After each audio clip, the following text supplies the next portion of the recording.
New Thought Media Network. We are a global broadcast network of positive music, media, and entertainment, inspiring humanity's evolution along the journey of enlightenment and creating a world of love, peace, empowerment, and prosperity for all. New Thought Media Network. Positively inspiring.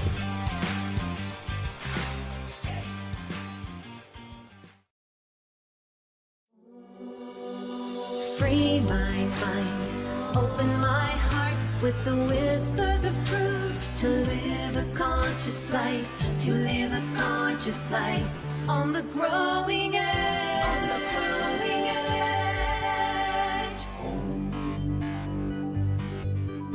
edge. And now, here's Allie.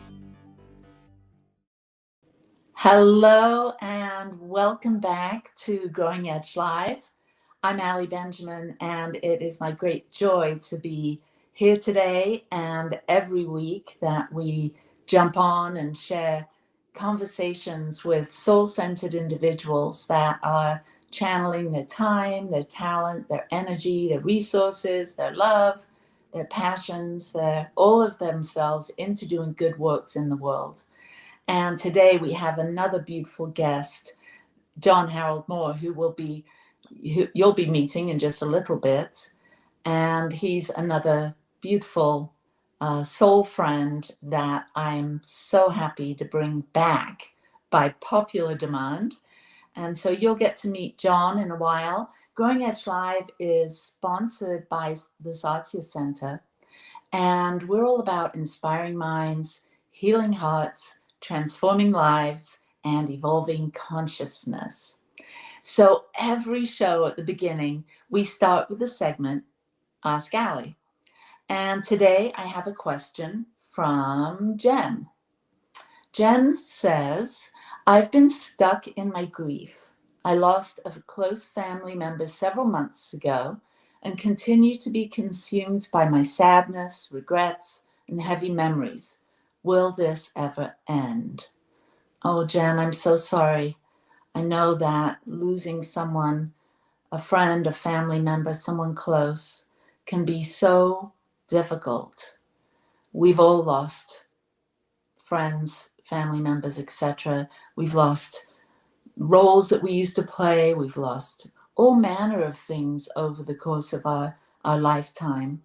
And when we're facing the loss of a loved one, it can stir up all of the grief that we've kind of pushed down over the course of our lives, because we have to get on with life, and many of us don't take time to really stop and feel the grief until we lose a significant loved one. Then it all comes bubbling up. I know this. We've lost close family members, and what I can tell you from personal experience is that we don't get over grief. We move forward with it. It is always there under the surface. Sometimes we don't feel it as much as other times. But a loss that deep stays with us. And grief really is a sign that we loved, that we had a deep connection, that someone meant something really special, and someone that is no longer with us tends to stir up that feeling of there's something missing. And so we can get consumed, especially if we didn't end our relationship or end our time together on a note where it was high. I know many of my clients have shared with me they had got into an argument, or they hadn't shared something important that they wanted to share with their loved one before they left. And this can really complicate the grieving process. And so, Jen, I really encourage you to be gentle with yourself. Take time.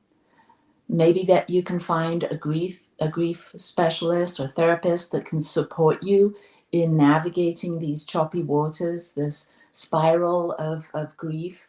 We've all heard of the Kubler-Ross stages that are assigned to grief, and to being in that process of end of life. And we can experience all manner of feelings and emotions: denial, sadness, confusion, like I'm having at the moment, hot flash. And so as we feel into the feelings that we're having, whatever they are, and I know for me, I've experienced a great sense of self wanting to go within my thoughts and feelings and really explore, do some deep inquiry. And I'm developing a course at the moment, actually, on conscious grieving, on how to really feel the feels. Because in our society, it's so fast moving. We have to get right back to work. I recently talked to a mother that lost her child and within just a few days had to go back to work. And I can only imagine, for me, it wasn't that way. I didn't have to go right back to work. But I've also heard that people can really get consumed by their work and it can actually help them to move through the grief. I didn't find that so helpful myself. I found that my sort of addiction to staying busy and working actually delayed my grief. And so I lost my son. It's going to be 6 years this July. And I've been doing a lot of work with my therapist, doing some of the things that I'm going to be sharing in just a second with you, and also some hypnotherapy. It's been very helpful to actually slow down and really go inside and feel my feelings. And I've noticed that feelings that are stuffed inside that we don't address can actually start to become physical discomfort. And so another wonderful way of coping with heavy emotions, especially if you've been in denial, can be to get some help with somatic healing, moving some of the energy in the body that is stuck emotions and stuck feelings. So I do this through movement, through yoga, stretching, through dance. And this helps me to really feel my feelings and stay with them whilst I'm moving. And that seems to be very, very helpful. And so as you start to give yourself time, you bring people into your life that can support you in the grieving process. And you really dive in and you ask yourself, what is this for me? What is this heavy emotion? What is this feeling? And you start to allow it to have a voice. And maybe you journal and you listen and you write and you listen and you start to feel those feelings that maybe you haven't allowed to come up. And in this way, you can bring some light of day to it. Because what stays in the dark has a tendency to drag us down and give us heaviness. But when we can allow the light of love and inquiry to come in, it seems to, almost like a spring breeze, it can just change up the air, change up the energy. And so, Jen, again, take time to be gentle with yourself. Allow yourself to reach out for help and support. There's amazing grief counselors. There's a lot of books on loss and trauma and grief that are out there that can support you. And be gentle as you allow the energy inside you to be moved through, to allow that light to come in and maybe dissipate some of that stuck energy that once released can bring you back into moments of joy. And so grief really is a both and. It can be very heavy, it can be very distracting, it can be very painful. But if you do some conscious grieving, and if you really get the support you need, you can find that there's some joy in those moments, remembering all the good times, moving through the regrets, speaking them out loud to someone that you feel safe with, and doing forgiveness work. I know for me, that was a big layer. I had a lot of things that I regretted with my son and things that I held, I took the blame or held guilt around, and doing some forgiveness work. And I think my friend John and I will be talking about forgiveness today. Doing forgiveness work and allowing forgiveness in to work its miracles is a tremendous way of allowing that light and that joy to come back in, because you're worth it. You have a lot to continue on and bring into your world. And this loved one that meant so much to you, maybe you can bring some of the things that you valued from their friendship or your relationship with them. Maybe you can bring those qualities into your life and into your relationships and into the way you move and express yourself. You can be sort of a living legacy of your loved one. So, Jen, I hope this has helped. I'll keep you in my prayers. And if anyone has a question that you'd like us to address here on Growing Edge Live, please send them to growingedgelive@gmail.com.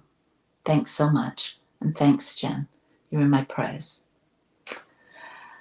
Okay, so now we're moving on to my very, very, very, very favorite person to talk to as far as having a conversation. John Harold Moore is my BSS. There he is.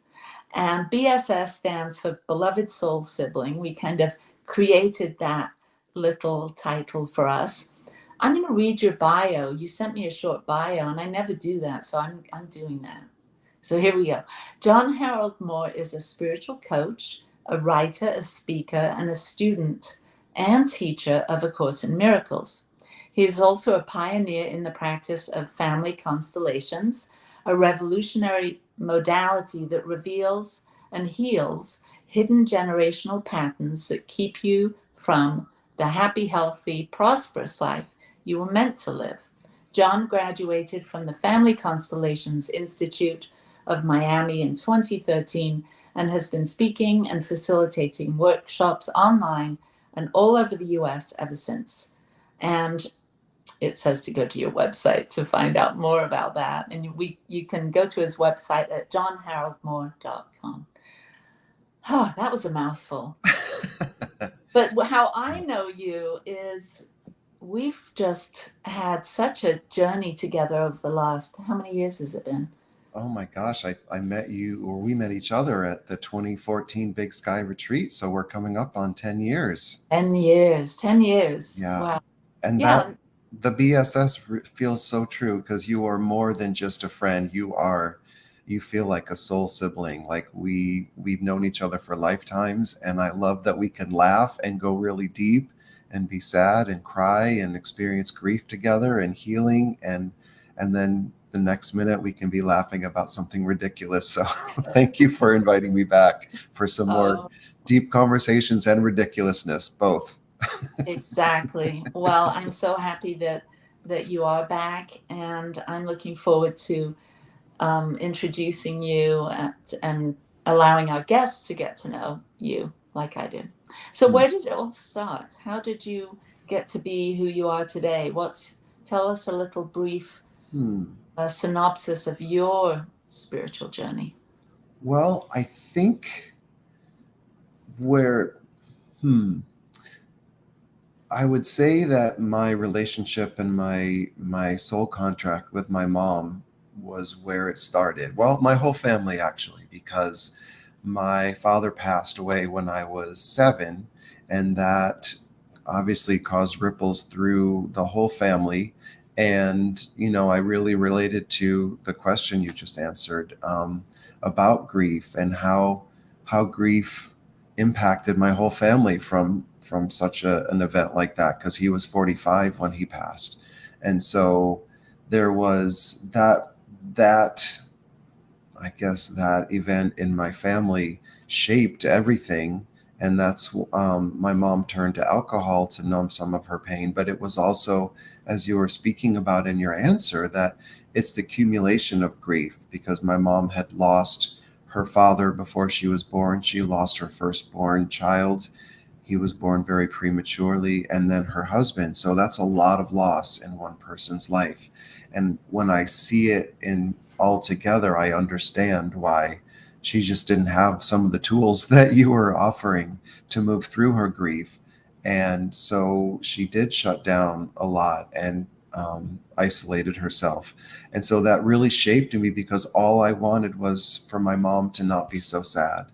I wanted her to be able to be happy again. But also, as a little one, if she was locked in her bedroom crying and drinking, then dinner wasn't happening, or there were some things. My older siblings, most of them were out of the house by the time her drinking got so bad. So I think that combination, and yet, even though that was challenging, I never doubted for a moment that my mom loved me, and that I kind of, now we're getting into family constellations, the work I do, in a way that space was created, the vacancy, when my dad departed, and I moved into that space in a way to become so much of what my mom's energy and attention focused on.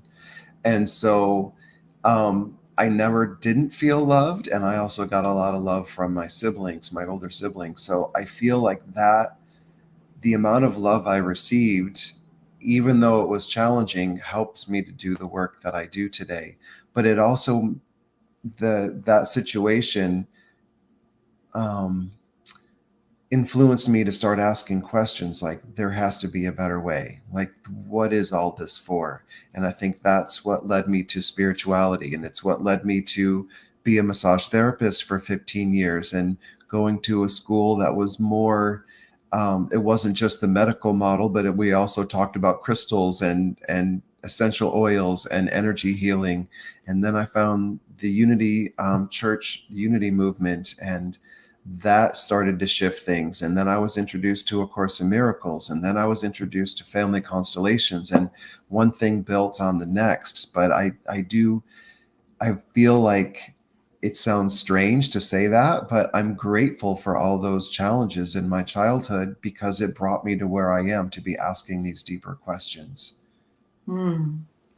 Yeah, you've had an amazing journey, and I've witnessed how many people you've touched through the work that you do. And I'm wondering, where did that inspiration to sort of have a ministry of sorts, to want to help people, to connect in a way that you could possibly help them with healing whatever it is that's heavy? Because that seems to be a theme with you as a Course in Miracles teacher and facilitator of family constellations.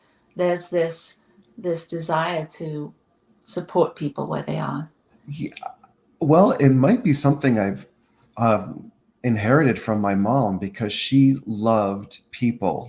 I think that was one of the main reasons that she loved being a smoker, is because she would go outside and smoke and strike up conversations with other smokers, where she could start a conversation with someone at the grocery store waiting for her turkey to be sliced at the deli counter. Like, she really, I witnessed how much she loved people. And I know it was because of people that I got through some really hard times. So if I can be that for someone else, to be someone who is going to listen to a story without any judgment, like, we've all been through some tough things, and to something about whatever I've experienced has brought me to a place. And especially, one of my favorite quotes from A Course in Miracles is, wisdom is not right judgment, it's no judgment. Because I couldn't possibly know what's happened in someone's life from the beginning to the end, or what their situation was. So I don't really have all the information. I couldn't possibly judge it as right or wrong, but I want to be a safe space. That's my number one priority. I say that before every workshop and session, is that I want to create a safe space so that people can share what's going on. So they're not going to feel judged, and they're not going to hide anything, and they're not going to, they'll share whatever they're comfortable sharing. And I don't take it lightly when someone tells me, I've never shared this with anyone before, and they tell me something that has been weighing on them, that they've been feeling guilty about or carrying shame around. And then we can look at it once, as you were saying, once it's out of the darkness, we can look at it and work with it and shine some light on it. But if it stays hidden in the darkness, we can't really work on it. It shows up in all these ways that we're not even conscious of most of the time. Yeah. I want to go back a bit, even further, back to your childhood. Were you a religious family, or was there anything going on, spiritually as a youngster? When my dad was alive, my older siblings, he made everyone go to church. So we were Methodist. But once my dad died and my mom's drinking started, I was always so happy when she was drunk on a Sunday. Then I wouldn't have to go to Sunday school because it wasn't for me. So, and I was someone who had this thought that there couldn't possibly be a God, because how could a loving God let all these horrible things happen? Like, how could my dad die and my grandmother die and my dog die and my mom is an alcoholic? Like, that doesn't make any sense. So I completely rejected the idea that there was some supreme being controlling things or, in charge. So no one could be more surprised than I am that I'm talking about Jesus or God or Holy Spirit, because that was not something I grew up with. In fact, I kind of poo-pooed it and said, no, that people that go to church just haven't found science. They haven't found something else that explains it. And now I understand from, the things that I've experienced that it doesn't have to be one or the other. You can have both. And science and spirituality are converging now in a way that they haven't with quantum physics. And so I think it's a very exciting time to be both someone interested in science and spirituality, because they're kind of saying the same thing. Mm-hmm. So I know that you've mentioned unity and you've mentioned A Course in Miracles. And so how does, your more science-sided sensibility, how did that sort of meet up with A Course? Which came first, Unity or A Course in Miracles? Unity came first. I Okay. had a very devastating year-long relationship in Miami Beach that just shattered me. And I definitely know that I believe that that person and I had a soul contract so that I could be completely devastated, so that my neighbors would say, hey, John, we noticed that you're crying all the time. Why don't you come to this Unity church with us? And it's a really and I'm like, no, I'm not really a church person. And they said, well, it's really not what you think. It's a very loving environment. There are a lot of members of the LGBTQ community that attend, so it's very welcoming and inclusive. The music is amazing, and it's just a big love fest. And this is Unity on the Bay in Miami. And I think I was so low that I said, okay, I can go. I'll go with you. And the message about love, like, you are loved no matter who you are or what you've done, and everyone is welcome here, and there isn't a God that's up in the sky judging you. There's just a God that loves you. And that was what I was waiting to hear. And so it felt like it was definitely a cosmic nudge to get me to go there, because it was not something that I would have done otherwise. So I'm so grateful to those neighbors that got tired of seeing me cry all the time, because and to that relationship, because if it weren't for him, I may not have found Unity Church. So I do have gratitude. As hard as that was, I do have a lot of gratitude for him. And so when did A Course in Miracles come into your awareness? It's so fun because it's all kind of interwoven together. So at the same time I started going to Unity on the Bay, I started going to massage school to be a massage therapist. And those two things, both in 2002, my life started to turn around. I started to believe that there was another way to do things, that there was more than just what the five senses brought to me. And so one of my classmates that I really connected with, after we graduated, she told me about this book called Disappearance of the Universe. And she was really insistent that I read it. And I'm like, okay, I'll get to it. I was newly on the spiritual path, very excited. I had a stack of books like this that had been recommended, Deepak Chopra, Eckhart Tolle, all. And so I said, okay, I'll get to it. And then it turns out that the author of Disappearance of the Universe, Gary Renard, was coming to Unity on the Bay to do a presentation. And she's like, John, you've got to go see him. So she gifted me her set of CDs because she had the book on CD. And little did I know that it was an introduction to A Course in Miracles. So I listened to that CD in my car in between massage appointments, and it answered more questions than anything before had answered, because I was asking questions like, is there ever going to be a time when is there always going to be good and evil? Are people always going to do bad things to each other? Is there always going to be war? And the idea of oneness hadn't really been presented in a way that I understood it. So A Course in Miracles, that's what it's all about, is that this idea of duality and separation, we're experiencing it, but it's a false experience. What is true is the oneness of love, of how we're all connected. So the whole massage school and Unity, it kind of all wove together. So I found that was in 2006 that she gave me her copy of Disappearance of the Universe. And then I went to see Gary, I think in the beginning of 2007, and I was off to the races. Yeah. So I read, after meeting you, I also listened to that Disappearance of the Universe, and we've had some conversations about that. So what is it like?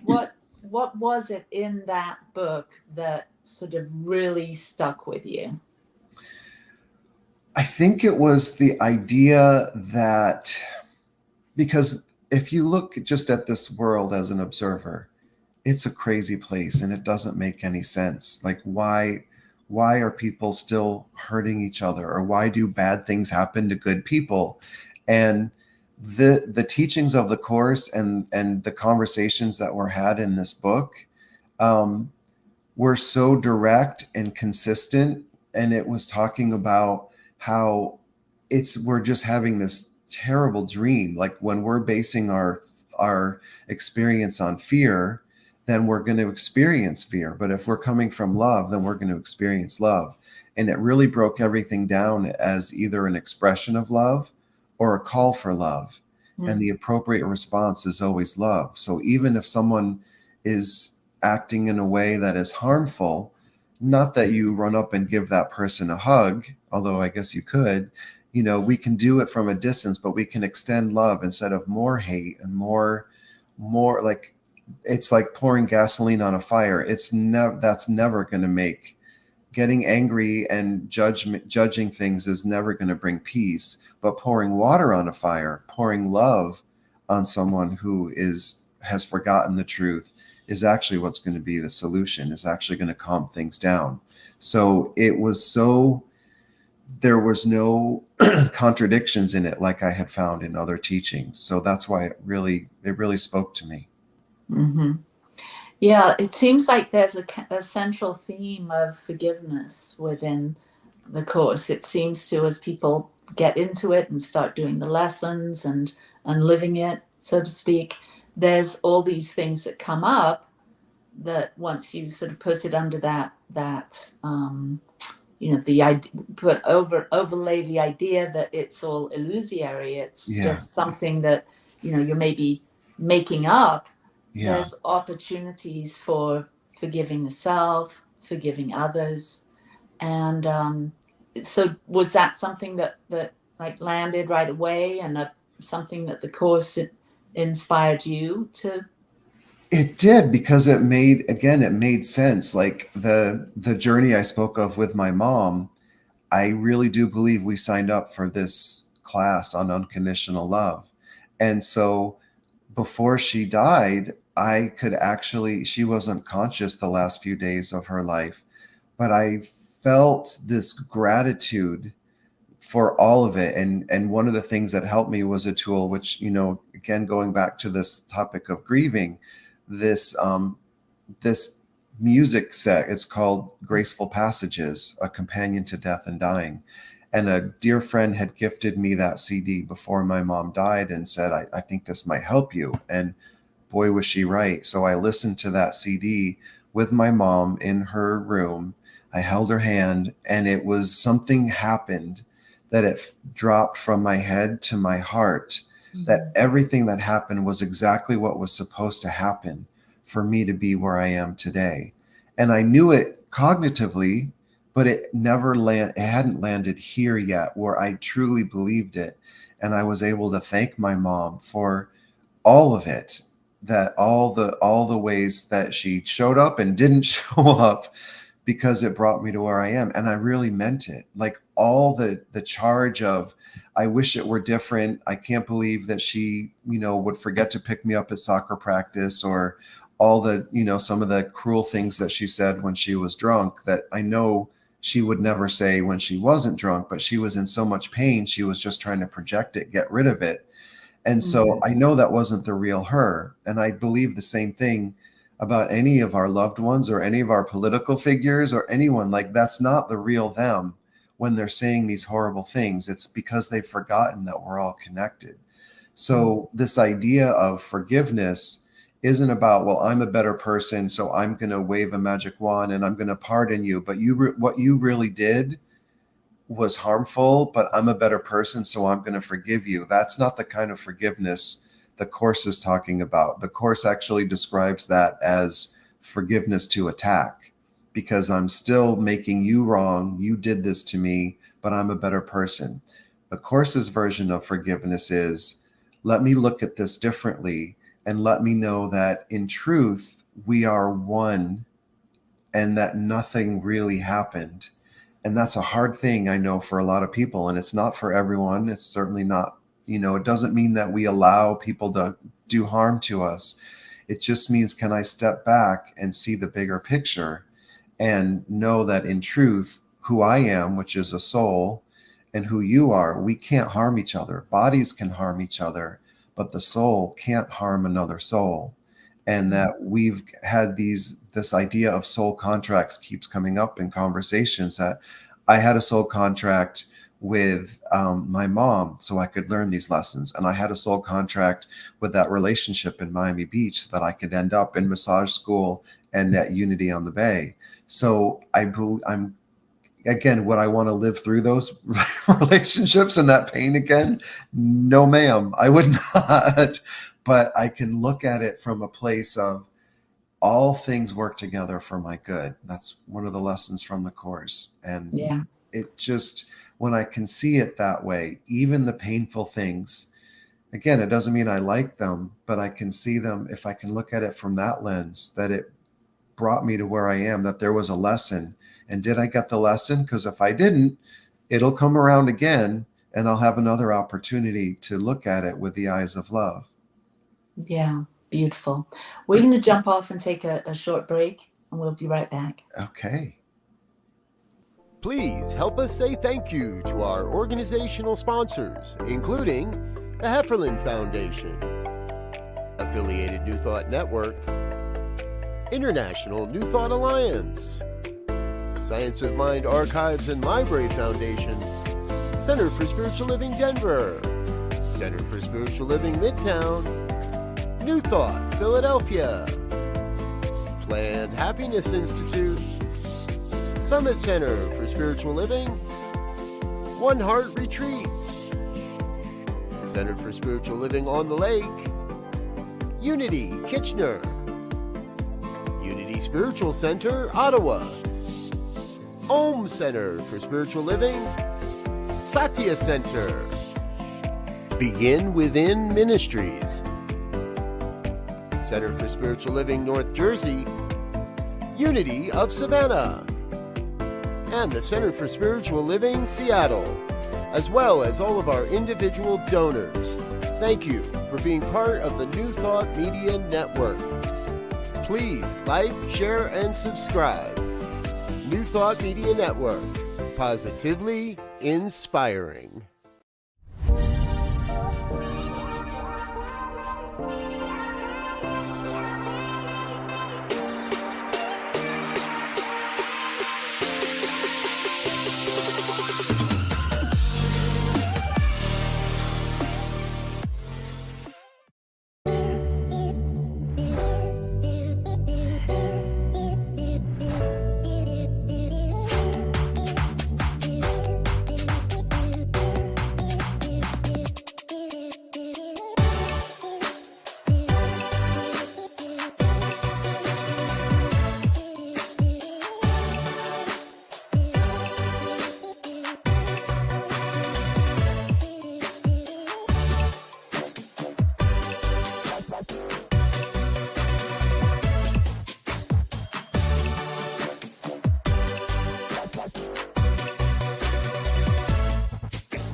free my mind, open my heart with the whispers of truth, to live a conscious life, to live a conscious life on the growing edge, on the growing edge.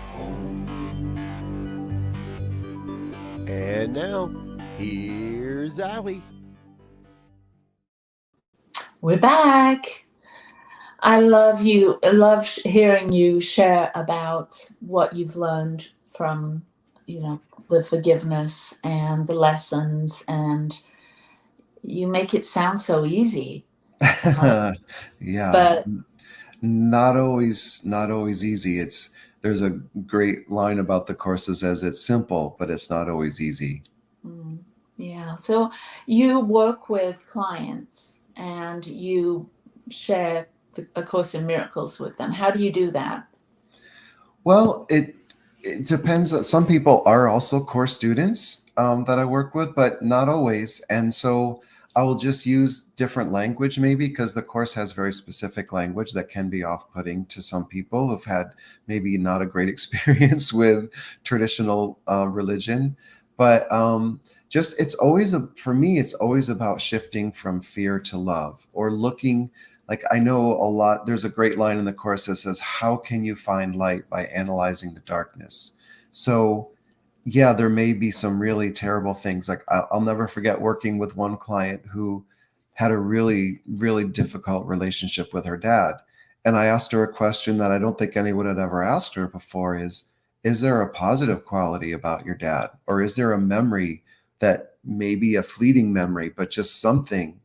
And she said, well, there is a time that and I don't remember, maybe he took her fishing with him or something. And I said, well, what if we stuck with that memory? It's not like the other stuff didn't happen, but when you focus on all the terrible stuff, how does it make you feel? And how does it make you feel when you think about this one memory? And let's continue to focus on that one. And then maybe another one will come. Maybe another one won't come. But I firmly believe that version of your dad that did spend time with you, that is the version, that is the real version, that is the true version. A lot of times when I do, before all of my family constellations workshops, I do an ancestor meditation to bring in the support of your ancestors. And I often say the highest version of your mom, the highest version of your dad, imagine them standing behind you. The version that hasn't been weighed down by any of life's circumstances or any of the hardships, because the highest version wants the best for you.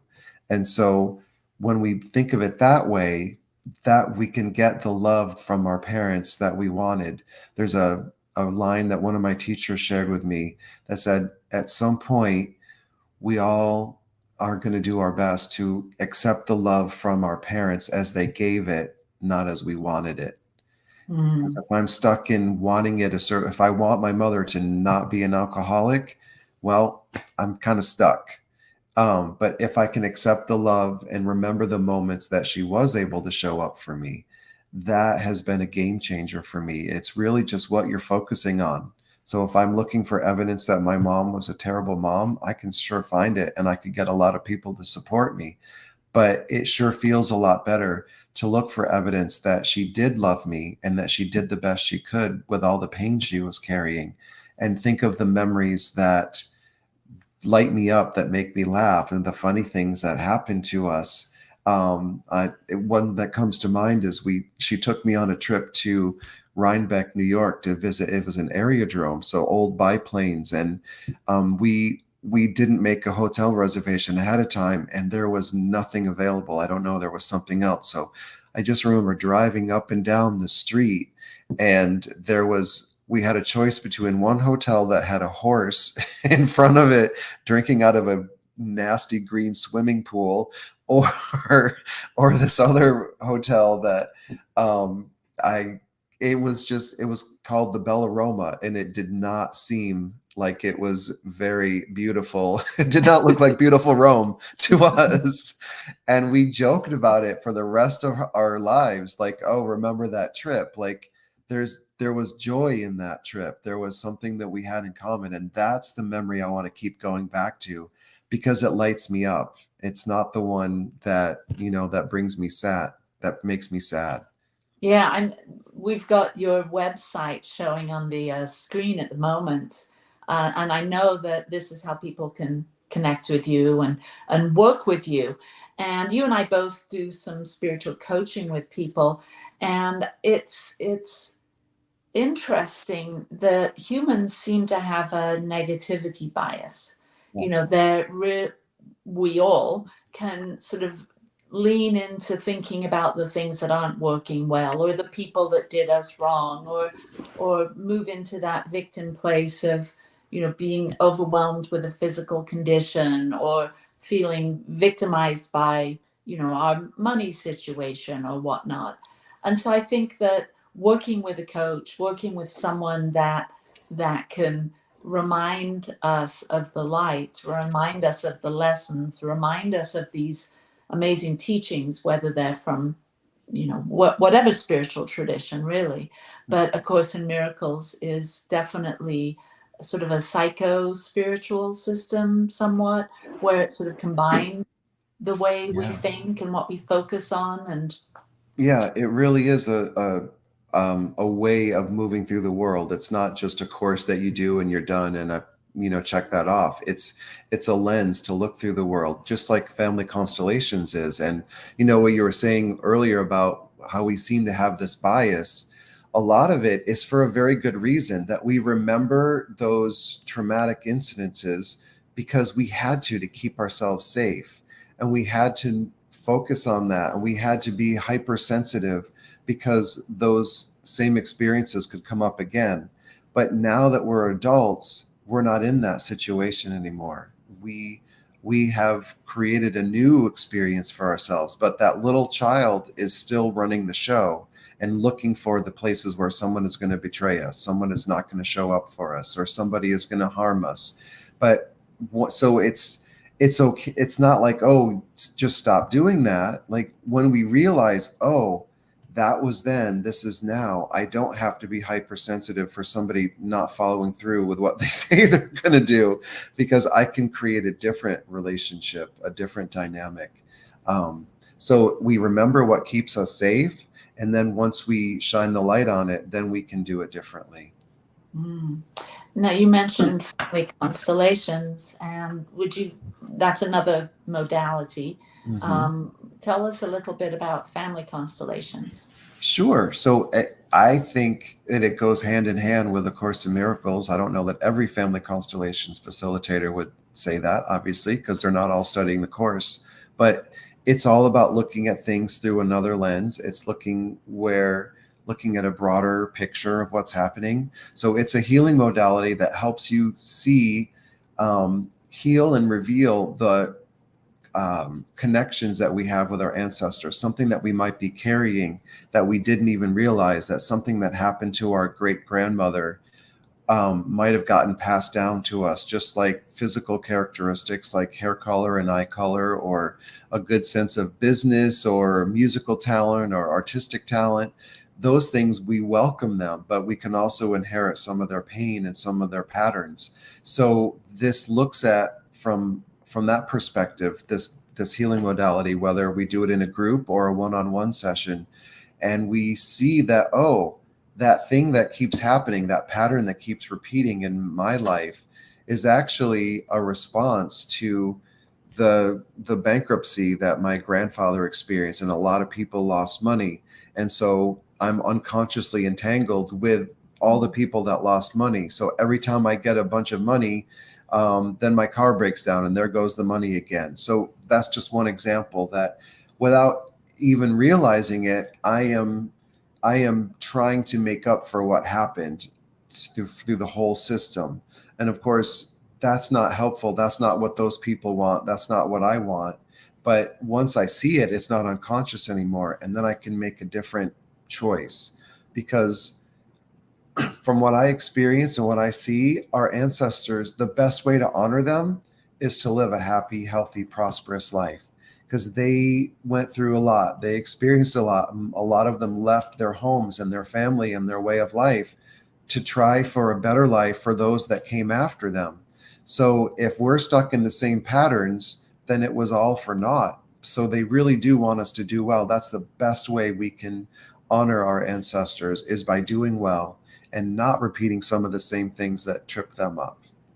So I've participated in some of your workshops, and I've seen many people that you've helped facilitate with a family constellation session have a shift, experience that Yeah. aha moment where it's like, oh, it's as though they step into a new version of themselves, or they've stepped beyond the old ancestral pattern. Yeah. So can you share maybe one from recently, that, or one that sticks out in Hmm. your mind, how someone was kind of experiencing this struggle, and then what came up in the family constellation, and then how they move forward with greater peace? Sure. So the one that sticks in my mind right now is one where there were siblings that the person's mother had two miscarriages, and so obviously that's a very painful experience for the family. But so often those two little ones aren't talked about. But that person is from a family of six people. Well, in my case, I can use my own family as an example, because my oldest brother only lived a few days. So I'm actually the youngest of six, not the youngest of five. And so that just feels better when I give my older brother William his place. Like, he belongs. He has a place in the family. Not that, we have to talk about him every single day, but one of the things that I've done to honor him is I have a family portrait of all, like one of those Olin Mills pictures from the 70s when my dad was still alive. And all five of us are there with my parents. And then I've hung a little angel ornament to represent my brother William. So he has a place. So I wouldn't tell every single person that comes into my apartment, oh, by the way, that's my brother William. But if they ask about it, I will share who that is or why I have that hanging there. And it's a way, like, once everyone has their place, it's like, oh, I can relax now. I can breathe better. And one I just did recently in a workshop where I brought all the siblings in. I brought a representative for each of the siblings, whether they lived to a ripe old age or they never were born. And it was like giving everyone their place and having the parents tell everyone, this is your older brother, this is your younger sister, this is your sibling. You are the firstborn, you are the second child, you are the third child. It's like, oh, because what happens is when there is a miscarriage or when someone isn't born, the other siblings tend to try to fill that space. And because there's a vacancy there. And by giving those siblings their right place, everyone can just be that. They have permission to just be in their own space. They don't have to try to be in anyone else's space. So it's very empowering to, once everyone has their place, that it's like this wave of peace washes through the whole family, because now everyone is recognized, and now there doesn't have to be any of those characteristics that are, oh my gosh, I feel like I'm so overwhelmed all the time. Great. What do you sense these days? The title of this show is Growing Edge. And so what do you sense that's sort of on the edge for people? Like, what kind of issues do you see people showing up with in your workshops, in your coaching? Is there sort of a theme these days? It's 2024. Who's struggling with what? It seems like anxiety and depression are up for a lot of people. That there's this sense that I've got to do something, I've got to fix something, or something is wrong with me, or I'm broken. And it's a valid feeling. Like, people, I'm not saying that people shouldn't feel that, but when everyone has their place, when whoever was forgotten, it does relieve that anxiety, or that whatever happened, that's one of the main tenets of family constellations, is acknowledging what happened. So let's acknowledge that this little one wasn't born, or let's acknowledge that someone married someone in a different faith tradition, or let's acknowledge that someone died in a war. And once everyone has that, once everyone is given their place, it does seem to relieve a lot of the anxiety, because no one is trying to be in two spaces, or no one is trying to, there's nothing to fix. I think that is one of the biggest lessons I've learned from doing A Course in Miracles and family constellations, is that, like, there was nothing to fix with my mom. I tried to fix her for my whole life. And what if there was nothing to fix? What if it was what was supposed to happen for our greatest good? And as soon as I stopped trying to change her and she stopped trying to change me, we can show up as our full selves. And today I listened to a really interesting podcast about a woman who is diagnosed as a sociopath. And she's written a book about sociopathy and how there are so many misconceptions about it. But the thing that made her want to act out was feeling like, well, I'm not feeling the same emotions that other people are feeling. Mm-hmm. And that was actually the thing that was causing her to act out. It wasn't because she felt like she was doing something wrong, just because she was acting differently than other people expected her to act. And so she's found a way to manage that and just be okay that she feels things differently than other people feel. And what the interviewers were saying was, wow, that's actually a universal experience. Everyone, if I feel like I should act a certain way, or I should be upset about that, or I shouldn't be upset about that. But if we allow ourselves to just be who we are and follow our heart and make choices that feel inspired and not out of obligation or desperation, then it relieves all that tension. But when I'm trying to be someone I'm not, or when I'm trying to act in a certain way, but I just found it very profound that this woman was so courageous to speak out after having that, diagnosis, and sharing about her experience moving through life, and how it's a different set of circumstances, but it's really what we're all doing. We want to be able to express ourselves as we feel authentic. And when we don't, that's when we get depressed, or that's when depression sets in, or that's when anxiety sets in. Mm-hmm. So if someone's showing up as a client for you, and they're experiencing anxiety or depression or what have you, you will lead them through a family constellation. Is that what happens? That's one of the tools. Yeah. Because I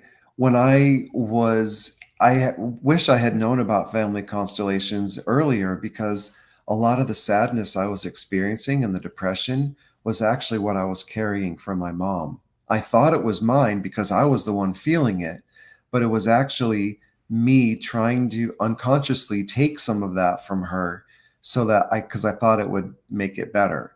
But all that really did was keep the chain of pain going.